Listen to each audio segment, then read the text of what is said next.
ఈనాటి ధ్యానం కొరకై పరిశుద్ధ గ్రంథమైన బైబిల్లో నుండి యెహోషువ గ్రంథము 6వ అధ్యాయం.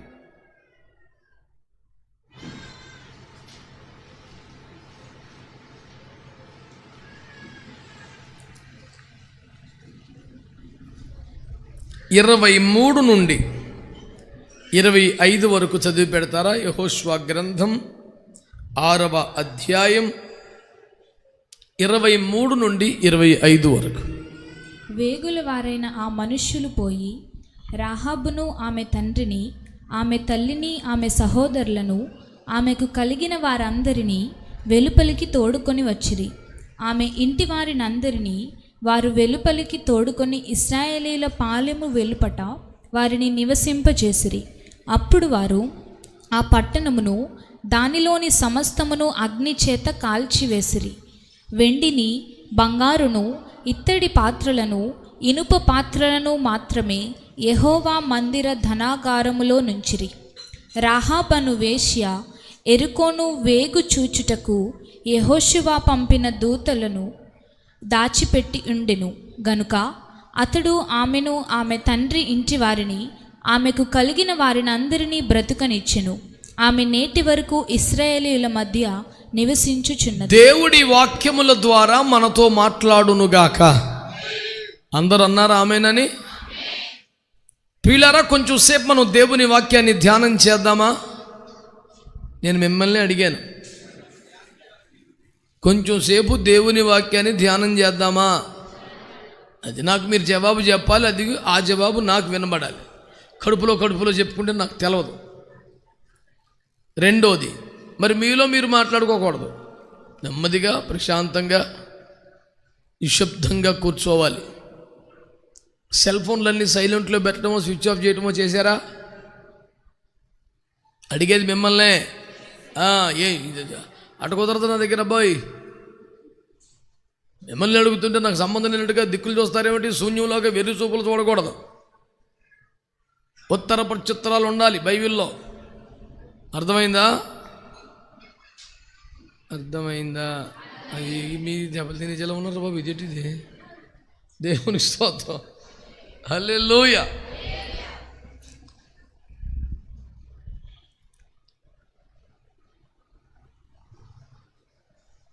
రక్షింపబడుట అంటే ఏమిటి? What is actually meaning off to be saved completely అనే దానికి సంబంధించి ఒక ఆసక్తికరమైనటువంటి విషయాన్ని మీ ముందుకు తేవాలని నేను ఈ ఉదయకాలమే పరిశుద్ధాత్మతో ప్రేరేపించబడ్డా. నిజానికి ఇది నా వరుస పాఠం ఇవ్వాలా. ఆ క్రమంలో భాగంగా ధ్యానం చేసుకుంటుంటే ఈ మాట ద్వారా ప్రభు నన్ను ప్రేరేపించి ఈ కోటానికి, ఈ పూటకి ఇదే మేత అని ప్రభు చెప్పారు. ఇక దాన్ని పట్టుకొని దర్జాకు వచ్చేసాను. దేవునికి స్తోత్రం. ఎందుకంటే క్యారేజీ ఆయన కట్టిన తర్వాత నేను తిప్పలు పడితే ఉంది, పట్టుకొచ్చి పెడతామే కదా.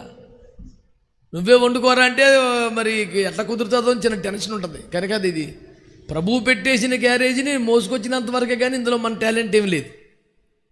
దాదాపుగా ఎక్కువ ఉంది అనుకోండి జీవితంలో.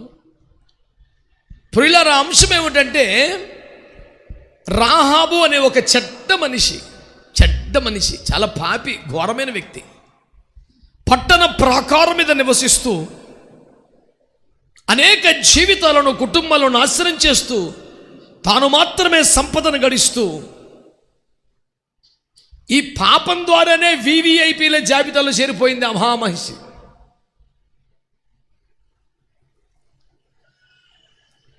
ఈ భయంకరమైన పరిస్థితుల్లో ఉన్న వ్యక్తికి భూమి మీద ఎక్కలేని వార్తలు వాళ్ళకే తెలుస్తాయండి. ఫస్ట్ మంచి చెడ్డ మొత్తం ఇన్ఫర్మేషన్ వాళ్ళ దగ్గర ఉంటుంది.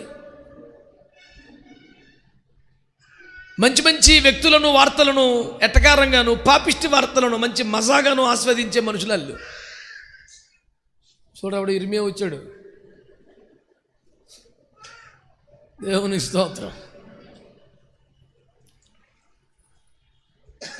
బిడ్డలారా, మీరు జాగ్రత్తగా వాక్యాన్ని ఆలోచన చేయండి. దేవుడు ఇశ్రాయేలు ప్రజలను ఐగుప్తు రాజు చేతుల నుంచి ఆశ్చర్యకరంగా బానిసత్వం నుండి బహు సంపదలు విమోచించిన మహోన్నతమైన ఘట్టాన్ని కథలు కథలుగా జనం చెప్పుకుంటున్నారు. సుమారు 30 లక్షల మంది ప్రజానీకాన్ని ఒక్క డెక్క వెడవబడకుండా ఒక్క రాత్రి ఎందే చాపిన తన బాహుబలము చేత బహు సంపదలతో ఐశ్వర్యముతో విమోచిస్తే వారి ఎదుట సముద్రమే ఎండిపోయిన సంగతి, క్షేమంగా అవతలకు వచ్చిన సంగతి అందరూ విన్నారు. ఈ పాపిష్టి మనిషి కూడా విన్నప్పుడు అటండి నాకు ఇష్టమైన మాట, దేవుడి మీ ఎదుట ఎర్ర సముద్రమును ఏ రీతిగా ఎండిపోజేసానో ఆరిపోజేసానో అనే సంగతిని విన్నప్పుడు మా గుండెలు మాలో కరిగిపోయాయి.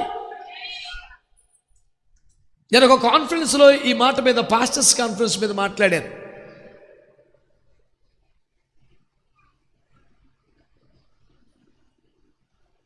అందులో ఒక్క పాయింట్ చెప్తాను మీకు.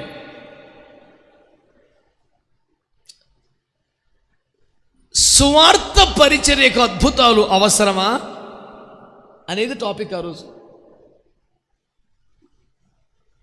మీరు ఎక్కువగా ఆత్మరక్షణ మీదే ఎక్కువ ఫోకస్ చేస్తారు, ఉపదేశం మీదే మనసు పెడతారు. అద్భుతాలు, స్వస్థతలు, ఆశ్చర్య కార్యాలు లేవు అనరు, కానీ పెద్దగా మనసు పెట్టినట్టుగా మాకు కనపడలేదు. ఇంతకీ రక్షణ సువార్త పరిచర్యలో అద్భుతాలు అవసరమా లేదా అన్నది టాపిక్. నేను చెప్పాను, సువార్త వినుటకు కూడా మనస్సులోని ముష్కరుల గుండెలు మారుటకు అద్భుత తప్ప ఇంకొక దిక్కు లేదని చెప్పాను. మీకు అర్థమైంది పాయింట్? సువార్త వినుటకు కూడా మనస్సులేని ముష్కరుల హృదయాలలో మార్పు రావడానికి అద్భుతాలు తప్ప ఇంకొక దిక్కు లేదండి. రాహాబు లాంటి పాపిష్టి మనసు మారింది, మనిషి మనసు మారిందంటే దేన్ని బట్టి? వాక్యాన్ని వినా అసలు వినిపించుకోదు కదా. దేవునికి చెవిచ్చే మనుషులు, చోటిచ్చే మనుషులు కాదు కదా, దేవుని భయమున్న మనుషులు కాదు కదా. అసలు దేవుడు ఒకడు ఉన్నాడు, ఆయన చూస్తున్నాడు, లెక్క అడుగుతాడు, శిక్ష విధిస్తాడు, తీర్పులోకి తెస్తాడు అన్న భయమే లేని మనుషులు కదా. తమకు ఏది ఇష్టమో చేస్తారంతే, ఏది ఇష్టం లేదో అది చేయరంతే. ఎందుకు చేసావు? నా ఇష్టం. ఎందుకు చేయలేదు? నాకు ఇష్టం లేదంతే. ఎవరికి భయపడే మనుషులు కాదు. పాపము నిండిపోయిన గుండె, పాపములో ఆస్వాదించే గుండె, పాపాన్ని చేయటకు అనేకులు ప్రేరేపించే గుండె, పాపము ద్వారానే లౌకిక భోగాలు అనుభవించే గుండె, పాపము చుట్టూ పరిభ్రమించే పాపిష్టి గుండె, ఘోరమైన వ్యాధి కలిగిన గుండె. అలాంటి గుండె ఒక అద్భుతానికి వచ్చిన సమాచారం విని కరిగిపోయిందంటే దేవునికి స్తోత్రం కలుగునగా చెప్పొచ్చుగా. హల్లెలూయా. నేనంటాను కొంచెం తలనొప్పి తగ్గిందండి, ఇంత అక్కడ దాకా కడుపు నొప్పుకుంటే ఇప్పుడు బాగుందండి, ఇంత అక్కడ దుఃఖలాగా ఉండేది ఇప్పుడు బాగానే ఉందండి. ఇలాంటి సండే స్కూల్ పనులు కాకుండా పాపుల గుండెలు కరిగిపోయి అద్భుతాలు ప్రభు జరిగించాలని కోరుతా ఉన్నా.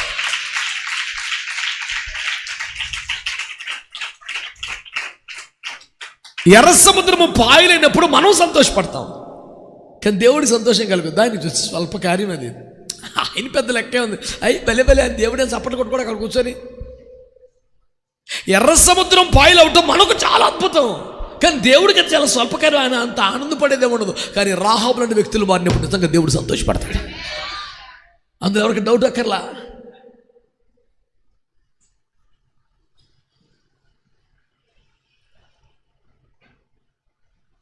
కానీ ఇప్పుడు ఆ ఇశ్రాయేలు దేవుడు నాకు ఎలా తెలుస్తాడు?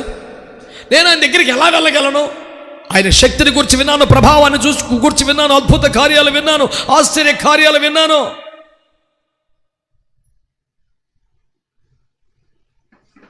ఆమె హృదయం మోసకరమైందేగా, ఘోరమైన వ్యాధి కలిగిందేగా, పాపము నిండిందే కదా. అది అంత నిజమో దేవుడు చేసిన ఆశ్చర్య కార్యముల గురించి విన్నప్పుడు అంత పాపిష్టి గుండె కూడా కరిగిపోయిందన్నమాట నిజం. ఇప్పుడు ఆ గుండె లేదు. పాపాన్ని కోరుకునే, పాపాన్ని ఆస్వాదించే, పాపంలో జీవించే, పాపం చేసే గుండె పోయింది. అలాంటి గుండె పోకపోతే మంచి యవ్వన ప్రాయంలో దేహ దారుఢ్యము కలిగినటువంటి ఇద్దరు పురుషులు వేగులు వారి ఇంటికి వస్తే వాళ్ళని దాచిపెట్టగలిగిన సమయం, అవకాశం వచ్చినప్పుడు కూడా ఆమె పాపానికి మనసు ప్రేరేపించలేదే. మోకరించి ప్రార్థన చేస్తుంది కొత్తగా. ఎవడైనా మగోడా కొంపకొస్తే ప్రార్థన చేసే రకమా ఈ మనిషి? ఆమె మనసు కానీ, మనిషి కానీ, మాటలు కానీ ఆ బాపతియా? చిచ్చే, బహుభయంకరమైన వేశ్య. కానీ వీళ్ళని చూడగానే మోకాలు వేసేసింది. అయ్యా, దేవుడు మీ ఎదుట ఎర్ర సముద్రమును ఆరిపోయేసిన సంగతిని వింటే మా గుండెలు మాలో కరిగిపోయినాయి బాబు. మీ ఎదుట సముద్రాలే ఆగలేదు అంటూ ₹1,000,000 మాట చెప్పింది. నిశ్చయముగా దేవుడు ఈ పట్టణమును కూడా మీ చేతికి అప్పగిస్తాడు. నాకు తెలుసయ్యా, ఇశ్రాయేల్లోనే సగం మందికి ఇంకా ధైర్యం రాలేదు, మరి ఇప్పుడు దాకా దేవుని కోపం బట్టి మా నిసాగివ్వండి, మరి అతను ఎలా ఉంటుందో అనే డౌట్లు బోల్డ్ మందికి ఉన్నాయి. కానీ ఏమంటుంది? లేదు లేదు లేదు, సముద్రాలే మీ దగ్గర ఆరిపోతే ఇదేమి లెక్క. సముద్రం నీళ్లు విభాగ్యం, నీళ్లు చీలిపోవటం ఏంటంటే అక్కడ ఉందో చరిత్రలో? నీరు పల్లానికి వెళ్ళిపోవటం ఉంటుంది కానీ నీళ్లు చీలిపోవటం ఉంటుందా? నీరు విభాగ్యం పట్టమే కాదు, నీటి కింద నేల లోతైన సముద్రం సమతల భూమిగా మారిపోయింది, సమతల భూమిగా మారింది, ఆరిన నేలగా మారిపోయింది. ఇంత వేడి ఈ ఆరిన నేల మీద ఉన్న విభాగ్యపబడిన నీళ్లు గడ్డ కట్టి మళ్ళీ కరిగిపోకుండా అవి మంచు గడ్డలాగే ఉండిపోయినాయి. ఒక అద్భుతం కాదు ఇది. ఇన్ని బీభత్సాలు చేశాడే దేవుడు మీకోసం. ఈ ఎరికో పట్టణం ఏమాత్రం, ఈ కోట గోడలు మీకు ఒక లెక్క నాయనా. నిశ్చయముగా దేవుడి పట్టణమును మీ చేతికి అప్పగిస్తాడు. అయితే మిమ్మల్ని తరుముకుంటూ మా దేశ సైనికులు వస్తారు, మీరు దొరికిపోతారు, గ్యారెంటీ చంపేస్తారు. కానీ నేను ఎలాగైనా మిమ్మల్ని కాపాడతాను. ఆమేన్. నేను ఎలాగైనా మిమ్మల్ని కాపాడతాను. నాకు ప్రత్యుపకారంగా మీరు నాకు కూడా మేలు చేయాలంది. ఈ పాపిష్టి మనిషి ఏం కోరుతుందో ఆ నోటికి మంచి కోరికలు రావు. ఓరి బాబు, ఇదేం తలకాయ నొప్పురా బాబు, నేను మిమ్మల్ని కాపాడుతాను కాబట్టి నా కోరిక ఒకటి ఉందంటుంది, ఇంకేం సాగు వచ్చుదరు నాయనో అని వాళ్ళు అనుకుంటుంటే, అయ్యా ఆ బెంగలేదు, ఆ గుండెను మీ దేవుడు కరిగించేశాడు. ఇక ఆ పాపం, ఆ మనిషి, ఆ మనసు వాళ్ళు లేవు, ఏమి లేవు. మరి ఇప్పుడు ఏం కావాలి నీకు? దేవుడు ఆ పట్టణాన్ని మీ చేతికి అప్పగించినప్పుడు నన్ను, నా కుటుంబాన్ని జ్ఞాపకం చేసుకోండి. మేము అందరం రక్షించబడాలి బాబు. అంది సఫలు కాకుండా సరే. రాహాబు వేశ్య నోట తన ఇంటి వారి రక్షణ గురించిన భారం, ఆమెకే ఇంకా రక్షణ పూర్తిగా రాలా. తన తండ్రి ఇంటి వారు, తల్లి ఇంటి వారు, అన్నదమ్ములు, అక్కచెల్లెలు, వారికి కలిగిన వారు, ఇంకెవరిని వదిలిపెట్టిందండి మనిషి? ఇంట్లో నలుగురు ఉంటే నలుగురిలో ఒకరు రక్షణ పొందితేనే ఓ తెగ మురిసిపోతున్నాం. ఇంకా మిగతా వాళ్ళు ఇంకా రాలేదు కానండి, నన్ను వెళ్ళిస్తారండి, నన్ను ఏమనరండి. అక్కడికే మనకు పెద్ద పండగ. తాగుబోతాడైనా కొడుకాడు ఎక్కించుకొచ్చి గుడికాడు వదిలిపెడితేనే అసలు బాబే వదిలిపెట్టాడండి చర్చి దగ్గరండి. ఎంత మురిసిపోతాము. మనం వాడిని నరకానికి వదిలేస్తున్నాం, వాడు మనల్ని చర్చికాడు వదిలేస్తున్నాడు. ఎవడు మంచోడు మన ఇద్దరిలో? తల్లిదండ్రులు పిల్లల్ని టీవీ పెట్టి ఇంట్లో పెట్టి వాళ్ళకి స్నాక్స్ వండి పెట్టి టీవీ సినిమా చూసుకోమని బయట నుంచి తాళం వేసుకొని గుడికి వచ్చేవాళ్ళు ఎంతమంది ఉన్నారో భక్తులు. పిల్లలకి అసలు అడ్డం చెప్పనండి చర్చికి వెళ్తేనండి. నేను కూడా అడ్డం చెప్పను వాళ్ళు సినిమాకి వెళ్తానంటే. ఆడేమో చర్చికి అడ్డం చెప్పట్లేదు, నువ్వేమో సినిమాకి అడ్డం చెప్పట్లేదు. ఎవరు వచ్చోళ్ళు?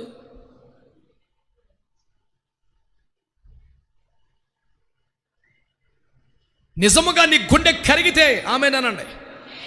నీ పాపపు స్థితి మారితే, నీ పూర్వ స్థితి మారితే, నీ హృదయంలోనికి యేసు ప్రభు దేవుడిగా వస్తే, ఆయన ప్రేమ, ఆయన విలువ, ఆయన శక్తి నీకు అర్థమైతే, నీ గుండెల్లో రావాల్సిన మొదటి కోరిక నీ ఇంటి వారు రక్షించబడాలి, నీ బంధువులు రక్షించబడాలి, నీ ప్రజలు రక్షించబడాలి. నీ స్వంత జనుల రక్షణ కొరకు భారం లేకపోతే నీ గుండె మారలేదంటే. ఇంకా మార్పు చెందిన వాడి హృదయంలో వచ్చే భారం అదే. సరైన మార్పు, సరైన రక్షణ వస్తే ఈ రక్షణ నా కుటుంబ సభ్యులకు కూడా రావాలి అని ఉంటుంది. నీకు అలాంటి భావన రాలేదంటే నీ గుండె సరిగా కరగలేదు. ఇంకా ఏదో పాటలు పాడి ప్రార్థన చేసేసి ఆమె అన్నావు తప్ప లోపల గుండెకి పూర్తిగా కరగల. అది ఇంకా లోకాన్ని కోరుకుంటుంది, పాపాన్ని కోరుకుంటుంది, ఇంకా కొంచెం ఆశలో ఉండిపోయింది. దేవుడి స్థానంలో ఇదివరకు చెట్టు ఉండేదో, పొట్టు ఉండేదో, వ్యక్తి ఉండేవాడో, పొమ్ము ఉండేదో, ఇప్పుడు ఆ ప్లేస్లో యేసుబాబుని ఎట్టావంతే. నువ్వు మారలా, దేవుడిని మార్చావు. అంటే దేవుడి మనసు మార్చడం కాదు, దేవుడి ప్లేస్లో ఏదో ఒకరు ఉండేవాళ్ళు ఇప్పుడు ఇంకొకరు పెట్టావంతే. నీ కోపం, నీ చిరాకు, నీ పగ, నీ కక్ష, నీ ప్రతీకారం, నీ బుద్ధులు, నీ ఆవేశాలు, నీ ఆశలు అవన్నీ అలాగే ఉన్నాయి. ఇంతవరకు దేవుడి ప్లేస్లో ఎవరున్నారు, ఇప్పుడు కొత్తగా ఎవరిని పెట్టావు? దాన్ని మార్పు అనరు. ఇంతవరకు దేవునికి విరోధంగా ఉన్న మనసు ఇప్పుడు దేవునికి అనుకూలంగా మారిందా? దాని పేరే మార్పు. సంగమా, దేవుని బిడ్డలారా, అయ్యా మిమ్మల్ని కాపాడాను, సైనికుల చేతికి దొరకకుండా, ప్రాణాపాయం కలగకుండా నేను మిమ్మల్ని కాపాడాను, నా ఇంట్లో దాచిపెట్టాను, నా ప్రాణం మీద తెచ్చుకున్నాను. వాళ్ళు వచ్చి అడిగారు, ఏయ్ నీ ఇంటికి 2 వేగుల వారు వచ్చారు, ఏరే అంటే వచ్చిన మాట నిజమే బాబయ్య, మీకు తెలుసు కదా ఎవరన్నా మన ఇంటికి వస్తుంటారా, మీరు వస్తారని తెలిసి భయపడి పారిపోయారు, అదిగో వెళ్ళిపోతారు, తొందరగా వెళ్తే దొరుకుతారు, లేకపోతే గేట్లు చేస్తే దారిపోతారు అని వాళ్ళని తప్పుత్రోవ పట్టించి వాళ్ళని పారిపోయేలా చేసి, అయ్యా నా ప్రాణం ఇంట్లోకి వచ్చి వాళ్ళు వెతికితే ఏమైపోదును, చంపేస్తారు నన్ను, నేను చచ్చినా పర్లేదు కానీ నేను బ్రతుకుండగా దైవ సేవకులకి ఏ కీడు కలగకూడదు, వాళ్ళకి ఏ నష్టం కలగకూడదు, వాళ్ళకి ప్రాణాపాయం కలగకూడదు, వారికి ఆపద రాకూడదు, వారిని కాపాడటము కోసం నేను ప్రాణమైనా బలిస్తానన్ను తెగించి ముందుకు వచ్చిందా బిడ్డ. ఏమడిగింది? నేను కొంచెం అటు ఇటుగా ఉంటానండి, దేవుడు చూసి ఉన్నట్టుగా పోనేమండి. ఓ మాట చెప్పండి, మీరు మీ ప్రాణం కాపాడాం కదా, మరి ఆ మాత్రం చేయరండి. నేను పూర్తిగా ఈ వైపుకి వచ్చేస్తానయ్యా, ఇంకా నా పాపపు గుండె మారిపోయింది, ఇంకా అది ఏం లేదయ్యా, కాకపోతే నా ఒక్క దాంతో రక్షణ ఆకూడదు, నా తల్లి ఇంటి వారు, తండ్రి ఇంటి వారు, అన్నదమ్ములు అందరూ రక్షించబడిపోవాలి. మీరు ఆ విషయంలో మరి నాకు మాట ఇవ్వాలి. మీరు అంతే. ఏమండి, రోగి కోరింది వైద్యుడు ఇచ్చింది ఒకటే అయితే పండగే కదండి. నాకేమి ఇంజెక్షన్ అంటే భయం, ట్యాబ్లెట్ అయితే ఓకే అనుకుని హాస్పిటల్కి వెళ్తున్నాను, ప్రయాణం అంతా ఇలా ఉంది, డాక్టర్ ఇంజెక్షన్ చేస్తాడేమో, ట్యాబ్లెట్ ఇచ్చి వెళ్ళిపోమంటే బాగుండు, ట్యాబ్లెట్ ఇచ్చి వెళ్ళిపోమంటే బాగుండు అని మనసులో కోరుకుంటూ ఉంటుంది. వెళ్తారు చూసి ఈ మాత్రం ఇంజెక్షన్ ఎందుకు, ట్యాబ్లెట్ చాలే అన్నారు డాక్టర్ గారు. అప్పుడు ఏం పాట వస్తుంది? సంతోషం పొంగింది, సంతోషం పొంగింది, సంతోషం పొంగొచ్చున్న హల్లెలూయా. ఇంజెక్షన్ వద్దన్న, ట్యాబ్లెట్ చాలు అన్నాడు. మనం కోరుకున్న జరిగినంత సంతోషం కదా. ఆత్మల రక్షణ కొరకే దేవుని చేత పంపబడ్డ దైవజనుడు ఆస్తులను వదులుకొని, ఉద్యోగాలు వదులుకొని, వ్యాపారాలు వదులుకొని, వ్యవసాయాలు వదులుకొని, మనుషుల ప్రేమను సంపాదించుకోకుండా, బంధుమిత్రుల బంధాలు బలపరచుకోకుండా దేవుని రాజ్యము బలముగా నిర్మించడం కొరకే అన్నిటిని పక్కన పెట్టి నిందలు అవమానాలు పడుతూ, అనుమానపు చూపులు, అవమానపు మాటలు మాట్లాడుతున్న, ఒక మీద ఉమ్మేసినట్లుగా చిత్కరించి మాట్లాడుతున్న, తలంచుకొని ముఖం దుడుచుకొని సిగ్గున అవమానాన్ని భరిస్తూ ఈ కుటుంబం రక్షించబడితే చాలు, ఈ వీధి రక్షించబడితే చాలు, ఈ ప్రజలు రక్షించబడితే చాలని ఆత్మల రక్షణ కొరకే ప్రయాసపడుతూ ఓ ప్రాంతానికి వచ్చిన దైవజనుని కాపాడితే, చేర్చుకుంటే, అతని కోరికగా వరముగా మా కుటుంబ రక్షణ కోసం ప్రార్థన చేయండి బాబు అంటే అంతకని ఇంకేం కావాలండి? ఆశ్చర్యం కాదా? ఆనందం కాదా అండి? మనం ప్రార్థన చేయమంటే ఏమడుగుతాం? కొంచెం పేనో అలతగా ఉంటుందండి బాబు, అయిపోయింది. మా ఆయనగారు కూడా ఈ మధ్య ఎందుకు అదుకులాగా ఉంటున్నారండి, అయిపోయింది. పిల్లడు మాట వింటలేదు, పిల్ల అవుతలేదు, బాబు చదివాడికని ఉద్యోగం వస్తలేదు. ఎంతసేపు పిల్లలు, ఉద్యోగం, వ్యాపారం, డబ్బు, లాభం, బలం, సమృద్ధి. ఒక్కడ కాకపోతే ఒకడైనా సరే, అయ్యా మేము కొంచెం ప్రార్థనలు ఎదిగేలా ప్రార్థన చేయండి బాబు, కొంచెం ఆత్మలో బలపడి, బలహీనపడి, ఎప్పుడు సిగ్గుపడి జారిపోకుండా స్థిరంగా ఉండేలా ప్రార్థన చేయండి బాబు. రక్షించబడి 10 ఏళ్ళు అయిపోయింది కానీ మా కుటుంబ సభ్యులు ఎవరు మారతలేదు నాయన, వాళ్ళని రక్షించుకునే కృప నాకు ఇమ్మని ప్రార్థన చేయడం. ఇలాంటి ప్రార్థన రిక్వెస్ట్లు వస్తాయేమో చూసి అలిసిపోతుంటాం మేము. ఎంతసేపు కడుపు నొప్పి, కాలు నొప్పి, నడుము నొప్పి, డబ్బులు, ఏ ప్రార్థనలో నువ్వు ఏ పేరు మీద దైవజనుడు వచ్చినా, ఏ కూటమి పెట్టినా, ఇప్పుడు నేనంటే వ్యక్తిగత ప్రార్థనలు చేసేంత ఓపిక లేని మనిషిని కాబట్టి సరిపోయింది, కానీ నిన్న వచ్చిన వాళ్ళకి ఎంత ఓపిక దైవజనులకి. మరి వాళ్ళని ఏమడుగుతారు? నాకు వైరాగ్యం కావాలని ఒకడు అడుగుతాడా? అయ్యా నేను ఆత్మపూర్వం ఉండాలి ప్రార్థన చేయను. ఎంతసేపు శరీరములో, ఆర్థికములో, లోకములో ఆశీర్వాదాల కొరకేనా? అది పిచ్చి మొహవాడ, నువ్వు ఆశీర్వదించబట్టం ఏంటి? నువ్వే ఒక ఆశీర్వాదంగా మారిపోవాలని దేవుడు చెప్తుంటే సండే స్కూల్ మాట్లాడతాం. ఇంకానే ఒక్క మోషే 30 లక్షల మందికి ఆశీర్వాదం కాదా అండి? ఒక సమయాల తరానికి ఆశీర్వాదం కాదా? ఒక దానియేలు బబులోని జ్ఞానులకి ఆశీర్వాదం కాదా? ఒక యోసేపు ఆ కాలంలో ఐగుప్తుకి వాగ్దాన దేశ ప్రజలకి ఆశీర్వాదం, ఇతరులకు ఆశీర్వాదకరంగా బతుకురా అంటే నన్ను ఆశీర్వదించు, నీ ఆశీర్వాదమే, ఆశీర్వాదమే, ఆశీర్వాదం, ఆశీర్వాదం, ఆశీర్వాదమే. అసలు ఒక్క పదంతో పాట రాయితో నాకు తెలియదు, అసలు ఇంకో పదమే లేదురా బాబు అందులోని. ఇప్పుడు మనకి ఆశీర్వాదం కాకపోతే శాపం కోరుకుంటున్నాం ఏంటి? అది కాదు కదా నేను అనేది. The greatest blessing in Bible is to become a blessing to others. Abraham దేవుడు చెప్పి, నేను నిన్ను ఆశీర్వదించదును, నిన్ను ఒక ఆశీర్వాదముగా చేయదు. పై ముక్కటికి వెళ్ళాడతావు, కింద ఎవరికి ఇచ్చేస్తావు? బీపీలో 120 అని కాదు, కింద ఎంత చూడు. ఇది 100కు వచ్చేసిందంటే పేనం పోయినట్టే. ఇది కూడా 80 ఉండాలా? మరి ఇది చూడబెట్టిన పద్దాకాన 120 అన్నా, మరి కిందదంతా అది 130 అన్నా, పోయింది. ఫీజు కొట్టేస్తుంది ఎప్పుడో. మరి ఒకటే పట్టుకుంటావేట్రా, నిన్ను ఆశీర్వదించదును. దాని ముగింపు ఏంటి? అది ఓపెనింగ్, స్టార్టింగ్ పాయింట్ అది. కానీ ఎండింగ్ పాయింట్ ఏంటి? నిన్ను ఒక ఆశీర్వాదముగా చేయ. రక్షణ కన్నా గొప్ప ఆశీర్వాదం ఉందా? మరి రక్షణ పొందినప్పుడు మనకి ఇంకేముండాలి? ఇతరుల రక్షణ కొరకు నన్ను ఒక ఆశీర్వాదంగా వాడుకో ప్రభువా. ఒక రోషం పుట్టించే మాట అంటాను, ఏమనుకోకండి.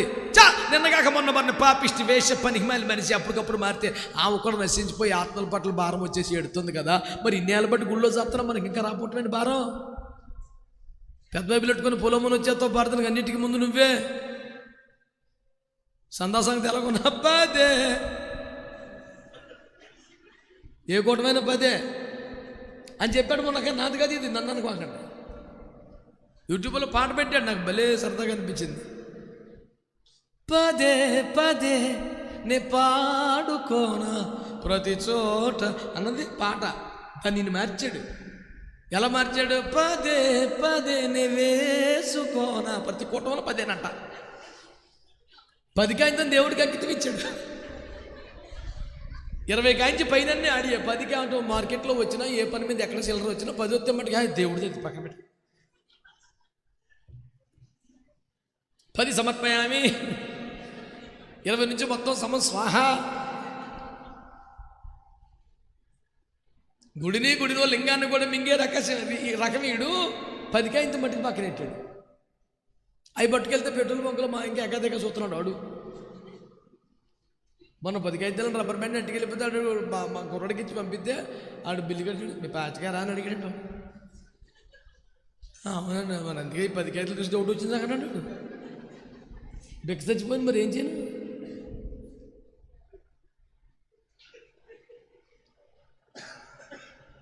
మా సంఘస్థులు చెప్పారు, మాకు వ్యాపారాలు లేవు, సైడ్ బిజినెస్లు లేవు, వ్యవసాయంలో 100 రూపాయలు అద్దొచ్చలేదు, సేవే మీరిచ్చిన కానుకలతోనే సేవ నడుస్తుంది. మాకు ఇంకో సైడ్ బిజినెస్లు గట్ట ఏమి లేవు, విదేశీ సపోర్ట్లు అంతకన్నా లేవు, తునోపనం వచ్చే మార్గాలు మాకేమి లేవు అని చెప్పి సంఘస్థులు అందరూ సాపట్లు కొట్టారు. అప్పుడు 2 మాట చెప్పాను, కానీ ఎక్కడికి వెళ్ళినా తిడుతున్నారు 10 రూపాయల గారి గురించి. మరి నేనేమన్నా తయారు చేశానా, మీరు ఇచ్చినే కదా అని అన్నప్పుడు ఎవడు మాట్లాడతలేదు. మరి అది నిజమైతే ఇది కూడా నిజమే కదా. అదేమో ఆమె ప్రైజ్లో హల్లెలూయా అన్నాడు. మరి ఇప్పుడు అక్కడికి వెళ్ళినా 10 కాయింది వేరే బాబు, కొన్ని నోట్లు ఇస్త్రీ చేసి పట్టుకెళ్ళవలసి వస్తుంది. ఆ 10 కూడా మనస్ఫూర్తిగా ఇలా చుట్టేసేస్తున్నాడు. అదంతా ఇప్పి సిరిగిపోకుండా ఇస్త్రీ చేసుకొని గంజెట్టుకుని పట్టి పేన మీదకి వస్తుంది మాకు. కొన్ని కాగితాలను చూస్తుంటే ఇండియా మొత్తం కనపడుతుంది, అంత సిరిగిపోతుంది అది. మళ్ళీ ఏమనంటే పర్లేదు దగ్గర చెల్లిపోతాయి అన్నాడు. వాళ్ళు చెల్లిపోతే గుళ్ళు ఎందుకు వేస్తాడు, ఎవడు తీసుకోక ఇక్కడ వేసాడు.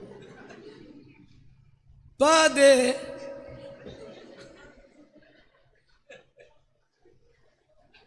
యూట్యూబ్లో ఉంటుంది చూడండి, ఒక పాస్ గారు పెట్టాడు ఆ పాట, భలే సరదాగా అనిపించింది, నిజమే అనిపించింది. ఆయన కొంచెం ఘాటుగా చెప్పాలండి, మీకు సిగ్గు రావాలని పాడుతున్నాను అని చెప్పి మరి పాడాడు. నాకు అంత ధైర్యం లేక అంత జోలికి వెళ్తలేదు నేను. మనము దీవెనగా మారిపోవటమే అసలైన దీవెన. పౌలు గారు ఒక్కడు ఆ ఓడలో ఉన్న ప్రయాణికులందరికీ దీవెనగా మారాడు. ఆయన బట్టి వాళ్ళందరూ కాపాడబడ్డారండి. ఒక చోట మనం ఉన్నామంటే ఇతరులకు మనమే దీవెనగా ఉండాలి. అది అసలైన ఆశీర్వాదం. అంటే నాకు బంగారం వచ్చింది, నాకు భూమి కలిసి వచ్చింది. మొన్న ఒకడు భూమిని కబ్జా పెట్టేశాడు. కబ్జా పెట్టేసి ఆ భూమికి ప్రతిష్టార్థనని పెట్టాడు. కబ్జాకి ప్రతిష్ట ఏముంటుందిరా పాపిస్తోడా, తెగతిట్టేసాను వెళ్ళండి. నువ్వు ఇది కబ్జా పెట్టి ఒకరిని కొంప ముంచి ఒకరిని ఉసూరు మనిపించి ఒకరిని ఏడిపించి ఆక్రమించేసి కప్పును డబ్బా నా చేతికి ఇచ్చి పతిచ్చిచ్చేమన్నాడు. నేను అన్నాను, నీకు లేని ప్రతిష్ట భూమికి ఎందుకు వస్తుందిరా? నేను దొంగతనం చేయను, సరిహద్దులు మార్చను, ఎవడు కొంప ముంచను, పొరుగు మంది ఆశించను అనే ప్రతిష్టలోకి నువ్వు మొదటరా, అప్పుడు భూమిని ప్రతిష్ఠిద్దాం. పిష్టి మానవుడా, మారు మనసు పొందమని చెప్పాను. ఆడేం చేశాడు? నన్ను మానేసి ఇంకోని కేకేసుకున్నాడు. ఆడు చేసేసాడు.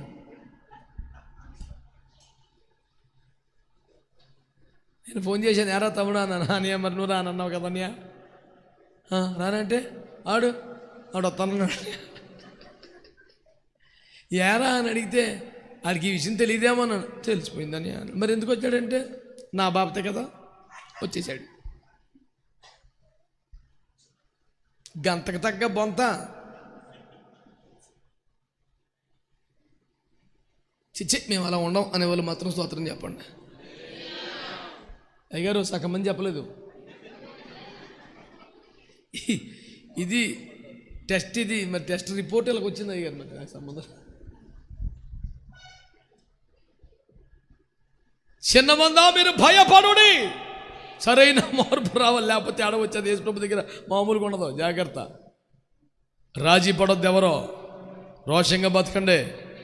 మనం ఆశీర్వించబడటం సండే స్కూల్ పాయింట్, ఇతరులకు ఆశీర్వాదంగా మారటమే బేబత్సం. అసలు దాని మీద గురి పెట్టండి. ఒక ఏరియాలో మనం ఉన్నామంటే ఆ ప్రాంతానికి మనం దీవెనగా ఉండాలి, అంతే. ఇంకా కొండ మీది పట్టణంలాగా ఉండాలి. దేవునికి స్తోత్రం కలుగునుగా. హల్లెలూయా. వెలిగించిన దీపవృక్షంలాగా ఉండాలి. స్తోత్రం చెప్పండి. చక్కగా కరిగిపోయి రుచి తెచ్చిన ఉప్పులాగా ఉండాలి. దేవునికి స్తోత్రం కలుగును. వంటల్లో ఉప్పు ఉంటుంది, కరివేపాకు ఉంటుంది అనండి. ఆ మొక్క నేను ముందే చెప్పాను, మనకు చెప్తే వింటారేంటి వాళ్ళు? మన గొడవ మనదే, వాళ్ళ తిప్పలు వాళ్ళదే. ఎందుకంటే నాకు అమాయకంగా చిన్న ఫోన్ ఉంది, ఆమె పెద్ద ఫోన్ కదా, ఆమె తడబడి ఉంటుంది. దేవునికి స్తోత్రం చెప్పరే, స్తోత్రం అని. హల్లెలూయా. దేవుని వాక్యాన్ని మీరు అంగీకరించే మనసుందా? మాట్లాడతలేదా? ఫ్యాన్ లేవు కాబట్టి కొంచెం భోజనం వెళ్ళిపోదామా? కానీ దేవుని చిత్రము భోజనం చేస్తున్నాడు, కరెంటు పోతే అన్నీ చీకటికేసి ఇప్పుడు ఎవడున్నాడు. మార్పు చెందవా నీవు, మార్పు చెందవా, నీ ఫోనును ఆపు చేయవా. దేవునికి స్తోత్రం చెప్పండి. హల్లెలూయా, హల్లెలూయా. ఇప్పుడు ఆవిడ ప్రార్థన ఏంటి చెప్పండి? నేను, నా తండ్రి ఇంటి వారు, నా తల్లి ఇంటి వారు, అన్నదమ్ములు, అక్క చెల్లెళ్ళు, వారికి కలిగిన వారు అందరూ కాపాడబడాలి, అందరూ రక్షించబడాలి. హల్లెలూయా. ఇప్పుడు జాగ్రత్తగా వినండి. దేవుడు ప్రార్థన ఆలకిస్తాడా లేదా? దైవజనులు ప్రార్థన మనవులు గుర్తుపెట్టుకుంటారా లేదా? వీళ్ళు వేగుల వారి ఇంటికి వచ్చారు. యెహోషువ గత సెలవిచ్చారయ్యా, అలా జరిగిందయ్యా. ఆ సైనికులు మమ్మల్ని పసిగట్టారు, చంపడానికి పరిగెత్తుకొచ్చారు. రాహాబు అనే వేశ్య మాత్రం మారు మనసు పొందింది, గుండె కరిగిపోయింది. పాపిష్టి మనసులు బుద్ధులు ఏమీ లేవు. ఆత్మల రక్షణ భారం వచ్చేసింది. తన ఇంటి వారందరూ రక్షణ పొందాలని కన్నీరు గారుస్తోంది. తన ప్రాణమును అడ్డు పెట్టి మరి మమ్మల్ని కాపాడింది. ప్రత్యుతకారంగా నా ఇంటి వారు రక్షణ కొరకు మమ్మల్ని వేడుకుందయ్యా అని చెప్పారు. సరేనా అన్న, అలాగే చేద్దాంలే. దేవుడు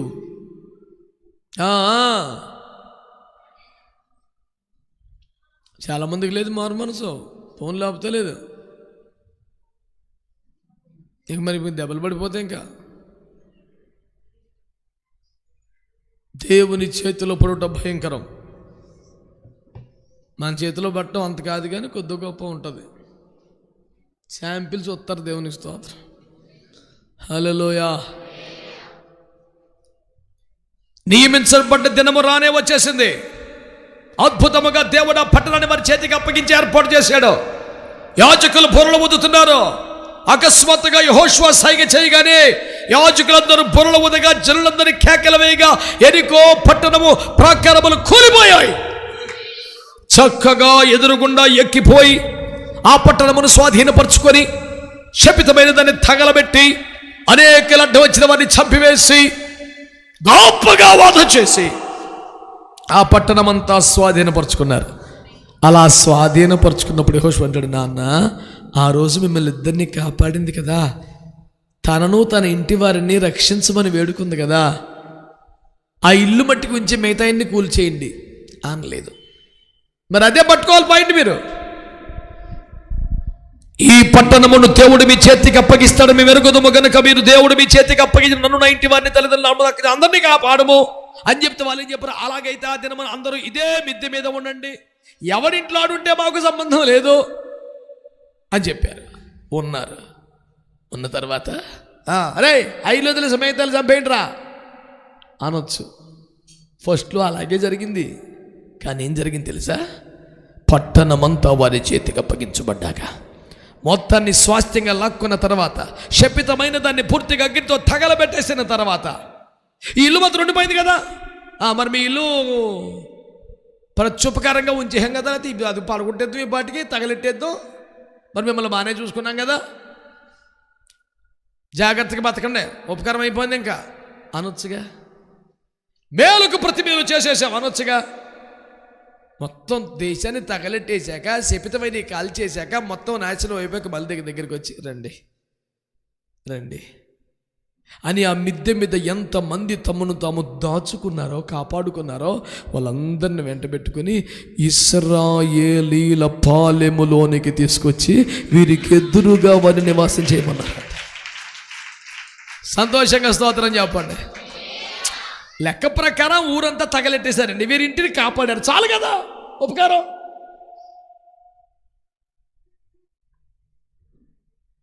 ఆ ఇంటికి ఏ కీడు రాకుండా చూశారుగా, తగలబెట్టలేదుగా, కొల్చలేదుగా. దేశమంతా తగలబడిపోతుంది, నన్ను నా ఇంటి వారిని మాత్రం కాపాడాడు. దేవునికి స్తోత్రం. ఎంత మటుకు చాలా అంటలేదు వాళ్ళు. నానా వారందరినీ కాపాడండి, వారు మనకు ఉపకారం చేశారు, వారిని రక్షిస్తామని రోజు మాట ఇచ్చాం మనం. దేశమును తగలబెట్టి పట్టణమును నాశనం చేసినప్పుడు వారిని కూడా తగలబెట్టకుండా కాపాడారు. అంతే ఉపకారం చాలు అనుకోవాలి. అనుకోలేదు సార్. చదవండి వచనాలు.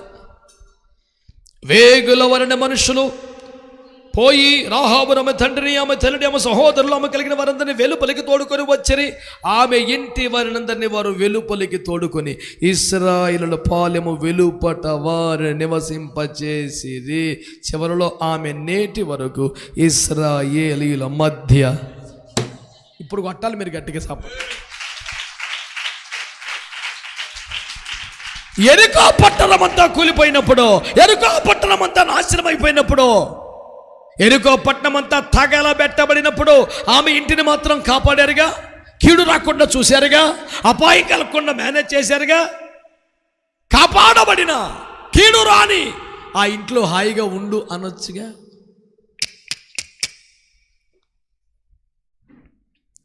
నీవు ఇది మొదలుకొని ఎరుకోలో కాదు, శపితమైన పట్టణములో కాదు, నాశనమైపోయిన చోట కాదు, ఇశ్రాయేలీల మధ్యలోనే నివసించాలి. దేవునికి స్తోత్రం కలుగునుగా. అంటే ఇప్పుడు శ్రద్ధగా మీరు పాయింట్ పట్టుకోండి. ఫస్ట్లో ఏమన్నాను, ఒకడు కంప్లీట్గా రక్షించబడటం అంటే ఏంటి అనేది కదా మనం అనుకున్నది కదా. అంటే ఏంటన్నమాట, నాశనమైపోయే, అగ్ని చేత కాల్చబడే, ప్రమాదకరమైన స్థలములో ఉన్న ఆ ప్రజలలో నుండి ప్రత్యేకించబడటం, పక్కకు తప్పించబడటం, కాపాడబడటం మొదటి విషయం అయితే, వారిలోంచి పూర్తిగా బయటకు వచ్చేసి ఇశ్రాయేలుల మధ్యలో నివసించడమే అత్యున్నతమైన అనుభవం. ఆమేన్, ఆమేన్. ఉగ్రత రాకుండా, అగ్ని రాకుండా, ప్రమాదం రాకుండా, ప్రళయం మీద పడకుండా తప్పించబడటమే కాదు, అనగా నాశనమైపోయే జనులలో నుండి, నాశనమైపోయే ప్రాంతంలో నుండి తప్పించబడుటతో ఆరంభమై పరిశుద్ధుల మధ్య, ప్రార్థనా పరుల మధ్య, ఇశ్రాయేలుల మధ్య నివసించడంతో మన రక్షణ సంపూర్ణమవుతుందని విజ్ఞాపనం చేస్తున్నాను. చేతులెత్తి ఆమేన్ అని చెప్పండి. హల్లెలూయా. హల్లెలూయా. దేవుని ప్రజలారా, నా ప్రశ్నలకు జవాబు చెప్పండి. మొదటిగా, రాహాబుకు వచ్చినట్లుగా నీలో కూడా మార్పు వచ్చిందా? రాహాబు పాప గుండె కరిగిపోయినట్టుగా మీ గుండె కూడా కరిగిపోయిందా? రాహాబుకు వచ్చినట్లుగా మీకు ఆత్మరక్షణ భారం వచ్చిందా? రాహాబు ప్రార్థన చేసినట్లుగా మీరు కూడా ప్రార్థన చేశారా? రాహాబు తన ఇంటి వారిని కాపాడుకునే నిమిత్తమై దైవ సేవకులను మొదట కాపాడింది. దైవ సేవకులు మీరు కాపాడగలుగుతున్నారా?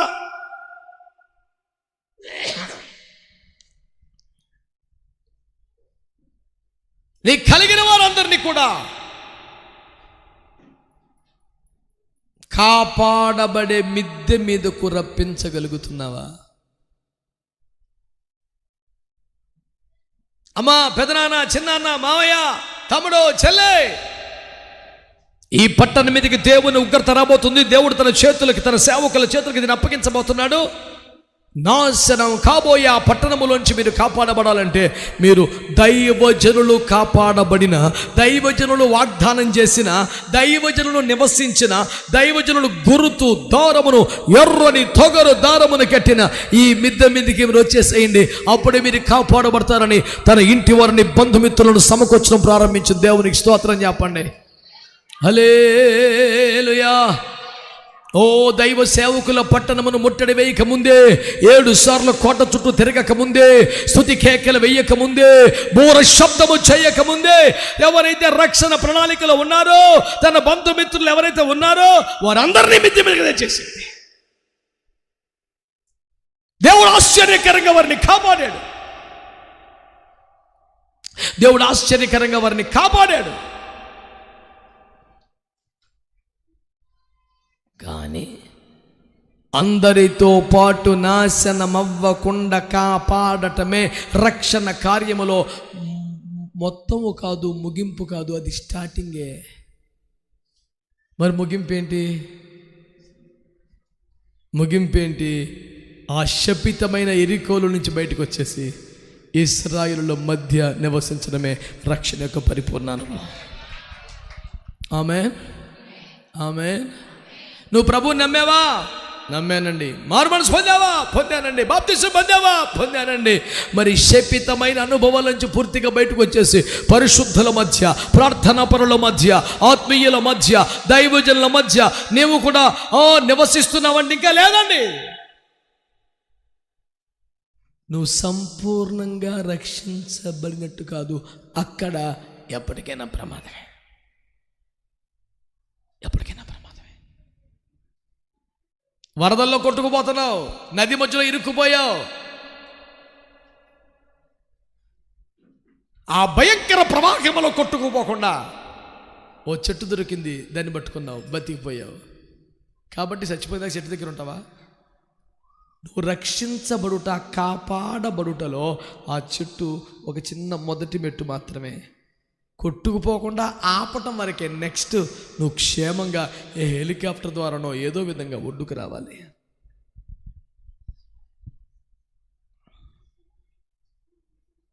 పాపములో నుండి, విగ్రహారాధన నుండి, భయంకరత్వములో నుండి, లోకములో నుండి, అవినీతిలో నుండి, అక్రమములో నుండి, వ్యక్తిగత పాపములో నుండి, శరీర కార్యములో నుండి నువ్వు బయటకు వచ్చేస్తే మంచిదే. పాపాన్ని వదిలేస్తే మంచిదే. కానీ అది ముగింపు కాదు, అది ప్రారంభం. మరి ముగింపు ఏంటి? నీ సహవాసం మారిపోవాలి. నువ్వు ఇశ్రాయేలుల మధ్యలోకి వచ్చేయాలి. ఇశ్రాయేలీలు అంటే అర్థం ఏంటి? దేవునితో, మనుషులతో పోరాడి గెలిచేవారు. అంటే ప్రార్థనా పరులు. అంటే నీ సహజీవనం ఎవరితో ఉండాలి? నీ సహవాసం ఎవరితో ఉండాలి? నీ జీవితం ఎవరి మధ్యలో ఉండాలి? ప్రార్థన చేసే వారి మధ్యలో ఉండాలి, ప్రార్థనా పరుల మధ్యలో ఉండాలి. టీవీలు, సీరియల్ చూసుకుని టైం గడిపే వారి దగ్గర కాదు, రాజకీయాల్లో తిరిగే వారితో కాదు, డబ్బు కోసం నానా పాపిష్టి వ్యాపారాలు చేసేవారితో కాదు, లోక సంబంధ మాటలతో, ఆటలతో గడిపే వారితో కాదు. ఎవరితో ఉండాలి? ఇశ్రాయేలుల మధ్య, ప్రార్థనా పరుల మధ్య, పరిశుద్ధుల మధ్య, ఎప్పుడు దేవుని సన్నిధిలో బ్రతికే వారి మధ్యలో ఉండాలి. లేకపోతే నీ రక్షణ సంపూర్ణమైనట్టు కాదు, సంపూర్ణమైనట్టు కాదు. లేదంటే నేను, నా కుటుంబం సంపూర్ణంగా రక్షించబడాలి అంటే ఏం చేయాలి?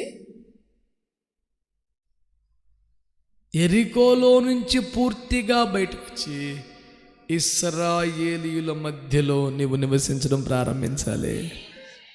నేను ప్రభువుని నమ్ముతాను కానండి, మరి బొత్తిగా వచ్చేయమంటే నా వల్ల అవదని నీ ఇష్టమే. అప్పటికి ప్రమాదం గడిచిపోతే చాలా, అప్పటికి గన్నం గడిచిపోతే చాలా, మరెప్పటికి కీడు రాకుండా ఉండే క్షేమస్థలానికి రావా?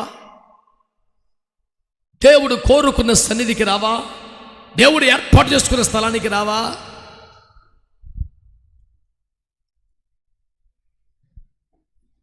ఇశ్రాయేలు ప్రజలలో రూబేనీయులు, గాదీయులు అని ఉంటారు. వాళ్ళు మాకు వాగ్దాన దేశం అక్కర్లేదు, ఈ నది యువతల పచ్చిక ఉంది, మాకు మందలు ఉన్నాయి, ఇక్కడ ఉండిపోతామంటారు. మరి మీ సహోదరులు యుద్ధం చేస్తున్నారు, మీరు ఇక్కడ ఉండిపోతే ఎలాగా? తప్పు కదా అని మోషే అన్నాడు. సరే, మరి యుద్ధం అంటే భయం ఏమి లేదు, మేము వచ్చి యుద్ధం చేస్తాం, గెలిపిస్తాం, వారి స్వాస్థ్యాలు వారికి వస్తాయి, మళ్ళీ మేము అనుకుంచేద్దాం. వాళ్ళకి యుద్ధం అంటే భయం వేసి వద్దనుకుంటున్నారేమో అనుకున్నాను నేను. కానీ దినవృత్తాంతాలు ఏం రాసింది తెలుసా?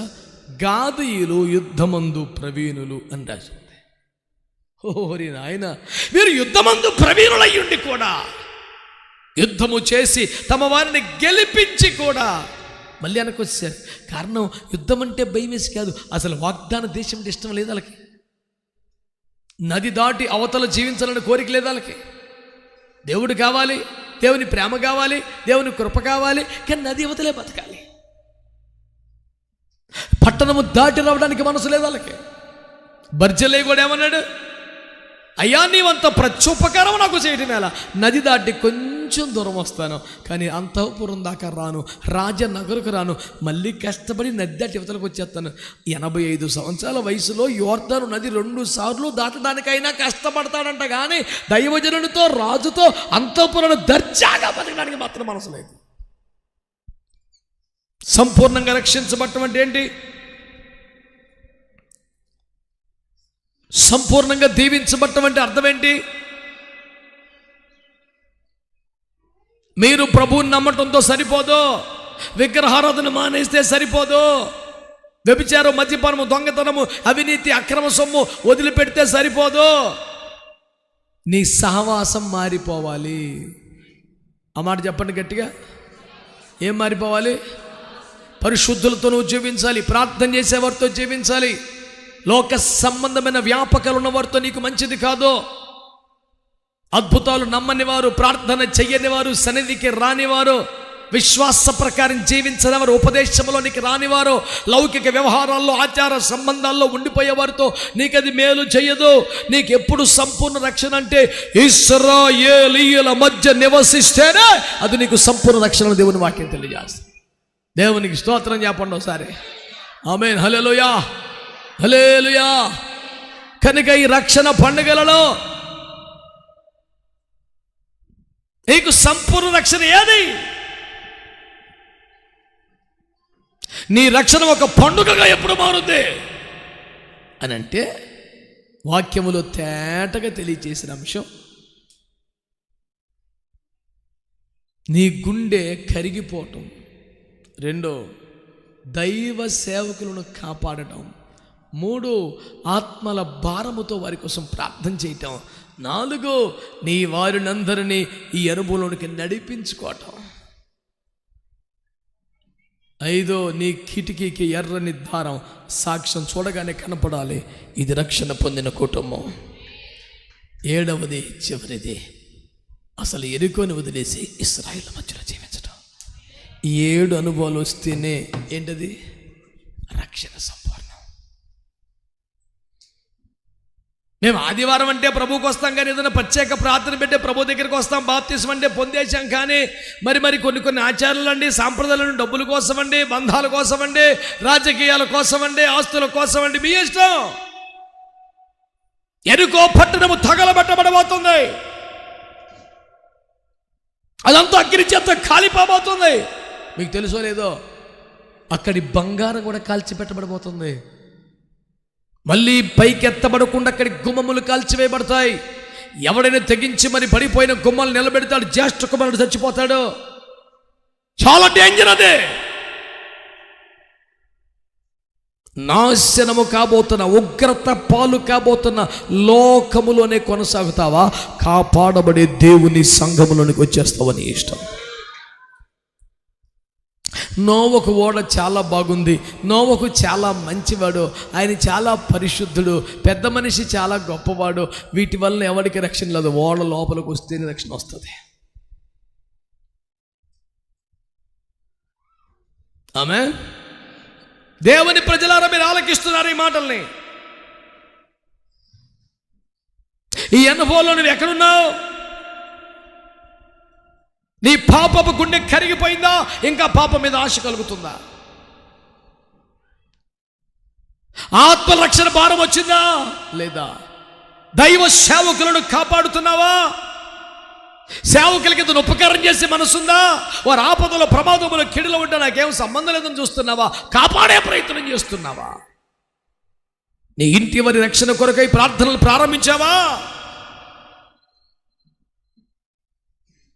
ఈ అనుభవాలన్నీ కొనసాగించి చివరికి నీ సహవాసాన్ని పరిశుద్ధుల సహవాసంలోకి మార్చుకోవాలి. దేవునికి స్తోత్రం. అబ్రహాము కూడా హెబ్రోనుకు వచ్చాడు, ఆశీర్వదించబడ్డాడు. యాకోబు కూడా బేతేలుకి వెళ్తే ఆశీర్వదించబడ్డాడు. తరవబడుతున్న దావీదు కూడా హెబ్రోనుకు వచ్చిన తర్వాత ఆహారం అతనికి దొరికింది. స్తోత్రం. ఎక్కడ పడితే అక్కడ కాదు దీవెన. దేవుడు మాట్లాడుతున్నాడు నిర్గమకాండములో, మీరు ధూప వేదిక దగ్గరికి రండి, అక్కడ అన్ని మిమ్మల్ని కలుసుకుంటాను.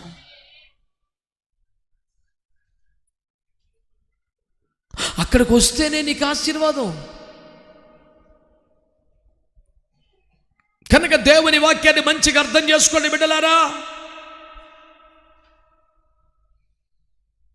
నీకు సంపూర్ణమైన రక్షణ కలుగునట్లుగా అర్జెంటుగా నీ సహవాసాన్ని పరిశుద్ధుల మధ్యలోకి మార్చుకో. ఆమేనండి, ఆమేనండి. కాసేపు ప్రవక్తలో కలిసితే సౌలు కూడా ప్రవక్త అయిపోయాడు. ఎంత భాగ్యం అండి. తనకి పిలుపు, గుర్తింపు, ఆహ్వానం, ఏర్పాటు లేకపోయినా తన ఇష్టముతో మత్తి అనే వ్యక్తి అపోస్తలులతో నడిచినందుకు తాను అపోస్తలుడైపోయాడు. యోహాను బాప్తిస్మం దినం మొదలుకొని, యేసు పరిచయం ఆరంభించిన దినములు మొదలుకొని, యేసు పరలోకానికి వెళ్ళిపోయే వరకు మనలో ఒకడిగా ఉండిన ఈ సహోదరుడు అపోస్తలత్వానికి అర్హుడని పేతురు మాట్లాడుతున్నాడు. నీ సహవాసాన్ని బట్టి నీకు ఆశీర్వాదం. అబ్రహాము సహవాసంలో ఐగుప్తు దాసుడు, దమస్కు దాసుడైనటువంటి ఎలియాజరు అబ్రహాము స్థాయి గౌరవాన్ని, మర్యాదను పొందగలిగాడు. ఇస్సాకు ఒక సంబంధం చూడడానికి బెతూయేలు ఇంటికి వెళ్తే వాళ్ళు ఏమన్నారు? యెహోవాను ఆశీర్వదింపబడిన వాడా లోనికి. అయ్యా నేను కాదయ్యా, నేను పాలేరుని, మా యజమానుని దేవుడు ఆశీర్వదించాడయ్యా, వారు చాలా గొప్పవారయ్యా అంటే మాకు తెలుసయ్యా. నువ్వు అబ్రహాం అని మాకేం డౌట్ లేదు, నువ్వు అబ్రహాం కాదని తెలుసు, నువ్వు యజమాని ఎలియాజరు అని తెలుసు, అయినా నీవును యెహోవాను ఆశీర్వదింపబడిన వాడివే. అబ్రహాము ఇలాక, అబ్రహాము సహవాసం ఎలియాజరుకి ఎంత గొప్ప అనుభవాన్ని తీసుకొచ్చింది. దేవుని ప్రజలారా, నువ్వు ఎవరితో సహవాసం చేస్తున్నావు? యోనాతాను దావీదుతో నిబంధన కలిగి ఉన్నాడు, కానీ సౌలుతోనే నివసించాడు. కానీ సౌలు చనిపోయినప్పుడు తాను కూడా చనిపోయాడు. ఎంత గొప్ప ఆశీర్వాదం మిస్ అయిపోయాడు. ఎంత పొజిషన్ ఉండాల్సినాడు. నేను అనుకుంటాను, యోనాతాను దావీదుతో ఉండుంటే యోవాబుకి అంత స్థానం ఎందుకు, దావీదుకనే తిప్పలు ఎందుకు? ఖచ్చితంగా సర్వసైన్యాధ్యక్షుడిగా యోనాతానే ఉండేవాడు. డౌట్ ఎవరికి అక్కర్లేదు, అందులో ప్రాణ స్నేహితుడు. నిబంధన దావీదుతో ఉన్న సహవాసం సౌలుతోనే సాగింది కనుక అతడు అర్ధాంతరంగా, సౌలు కుమారులందరూ ఒక్క దినమంది చనిపోయారు. నిబంధన కలిగినవాడు నిబంధన లేనట్టుగానే. కారణం ఏంటి? మనిషి మంచోడే, కానీ సహవాసం ఎక్కడా, నివాసం ఎక్కడా? నాశనం అయిపోయే లోకంలోనా, ఉగ్రత అగ్నిలో కాలిపోయే పాపిష్టి స్థలములోనా, వరదలో కొట్టుకుపోయే భూ ప్రపంచములోనా, దేవుని అగ్ని చేత కాలిపోయే ఎరికోలోనా? ఇశ్రాయేలీయుల మధ్యకు నీవు వచ్చేయాలి. పరిశుద్ధులతో సహవాసం చేయాలి, ప్రార్థనాపరులతో సహవాసం చేయాలి, నీతిమంతులతో సహవాసం చేయాలి, ఆత్మల రక్షణ కొరకు ప్రయాసపడుతున్న వారితో సహవాసం చేయాలి. రాహాబైన ఇశ్రాయేలీయుల మధ్య నివసిస్తే ఆమె కాపాడబడటంతో ఆగలేదు. చివరికి యేసుక్రీస్తు ప్రభు వారికి తల్లి వంశంలో చేరిపోయింది. నీ తల్లి ఎవరో బాబు అంటే యేసు ప్రభు రాహాబు పేరు చెప్పే పరిస్థితి. మత్తయి సువార్త 1వ ఎంత గౌరవం, ఎంత ఘనత. మా సంఘ బిడ్డ అని చెప్పుకోవటం కూడా ఎవరు ఇష్టపడరు. అలాంటి మనిషిని యేసు ప్రభు వారు మా తల్లి గారండి అని పరిచయం చేశారు. అంతకన్నా ఒక మనిషికి ఇంకేమైనా గౌరవం రావాలా? అంత ఘనత ఇంకెవరికైనా వస్తుందా? ఎందుకు? పరిశుద్ధుల సహవాసం, నీతిమంతుల సహవాసం, ప్రార్థనాపరుల సహవాసం. నీ హృదయం మారటమే కాదు, నీ సహవాసం కూడా మారిపోవాలి. నీ మనస్సు మారటమే కాదు, నీ యొక్క జీవిత విధానాలు మారిపోవాలి. యేసుని నమ్మావా? మారు మనసు పొందావా? నీ హృదయాన్ని మార్చుకున్నావా? పాత పాపాలకి మళ్ళీ చోటు లేకుండా చేసావా? నీవు పరిశుద్ధుల సహవాసంలోకి వచ్చాయి. రూతం ఏం చేసింది? మా ఇంటికి వెళ్తే నాన్నగారు పెళ్లి చేస్తారు, నాకు ఏ లోటు రాకుండా చూసుకుంటారు, మంచి సుఖప్రద జీవితం ఇస్తారు. కానీ ఈ రక్షణ పొందిన దేవుని బిడ్డల సహవాసం మిస్ అవుతాను. నాకు వైధవమైన చచ్చిపోయేదాకా వ్యవధరావులుగానే ఉంటాను, కానీ పరిశుద్ధుల సహవాసాన్ని కోరుకు. పరిశుద్ధ సహవాసాన్ని కోల్పోను. రూతమ్మకి ఎంత ఆశీర్వాదం! ఆ దేశంలోనే ఐశ్వర్యవంతుడు విధవరాల్ని ఏమని చేసుకుని మొత్తం ఆస్తికి ఒక మహారాణిగా మార్చేశాడు. పరిశుద్ధుల సహవాసం కోరుకుంటున్నావా? ఓర్పలాగా వెనక్కి వెళ్ళిపోతావా? బర్జీలాడ కొందరమే వస్తావా? గాదీల వలె మళ్ళీ యువతలిగే వచ్చేస్తానంటావా? లేదు, సదాకాలము దేవుని బిడ్డలతోనే ఉంటావా? దేవునికి స్తోత్రం చెప్పండి. సదాకాలము పరిశుద్ధులతో ఉంటావా? సదాకాలము సంఘములో ఉంటావా? సదాకాలము ప్రార్థనాపరులతో ఉంటావా? పాపమును విడిచిపెట్టుటతో మొదలై పరిశుద్ధుల సహవాసంతో నీ రక్షణ సంపూర్ణమవుతే. నేను గాదీల వలె ఉండను, నేను ఓర్పా వలె ఉండను, నేను బర్జిల్లయ్య వలె ఉండను, నేను పరిశుద్ధుల సహవాసంలో రూతు వలె ఉంటాను, ఎలీషా వలె ఉంటాను, మత్తయి వలె ఉంటాను. దేవుని కృప నా మీద కూడా రావాలి అని మీరు కోరుకుంటారా? ప్రార్థన చేసుకుందాం. తరలించండి.